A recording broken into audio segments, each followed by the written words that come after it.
François Lyon, bonjour. Bonjour.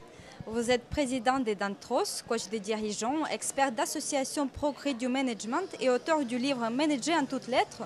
Vous coachez de nombreux dirigeants en politique, économique, en particulier sur le plan du charisme et de l'impact du discours. Selon vous, quelles sont les clés d'une négociation réussie? Il y a essentiellement 4 clés. D'abord, plus on est dur avec le problème, plus il faut être doux avec la personne. Toujours comprendre ce qu'elle demande et l'accepter en tous les cas dans la forme. Le deuxième point, distinguer toujours la demande réelle de la réclamation initiale. Très rarement, la réclamation initiale est la demande réelle. C'est plutôt la façon dont elle est présentée. C'est comme quand on regarde quelqu'un, ici, c'est pour savoir ce qu'il a derrière la tête. Le troisième point qui est important aussi, c'est faire preuve d'imagination. Ne jamais couper la poire en deux. Quand on coupe une poire en deux, en fait, on ne négocie pas. On fait des mathématiques. Plutôt que de couper la poire en deux, se dire d'abord, et si je changeais de poire? Ici, on parlait plutôt d'un gâteau à la poire. Les deux grandes qualités d'un bon professionnel, d'un bon négociateur, c'est la volonté, l'endurance et l'imagination. Et le quatrième point, c'est on peut céder aux critères rationnels, on ne cède pas aux pressions et aux critiques.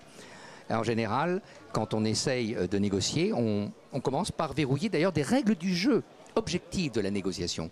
Est-ce qu'on est bien d'accord que cette négociation va se passer sous l'angle de la durabilité? Est-ce qu'on se dise tout? Est-ce qu'on joue la transparence? Voilà. Toujours afficher des critères objectifs et des règles du jeu préalables. Est-ce que vous pouvez donner aussi quelques astuces à un créateur d'entreprise pour cultiver sa force émotionnelle et mentale? Je conseillerais d'essayer de pratiquer la dialectique, c'est-à-dire l'association des contraires. Et en particulier, il y a deux grands contraires.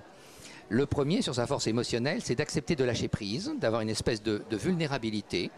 Ça se voit sur le corps, en ne protégeant pas le ventre, en étant toujours réceptif à Sisgui, mais en même temps, en redressant sa colonne vertébrale. Ça, c'est un principe de fermeté, de fermeture, de décision.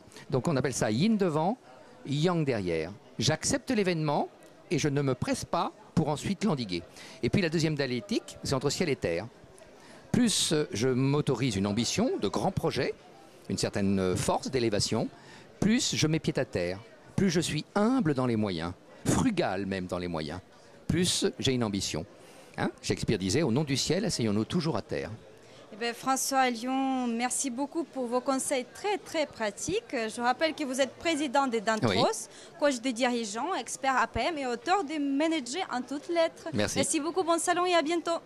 À bientôt, merci à vous.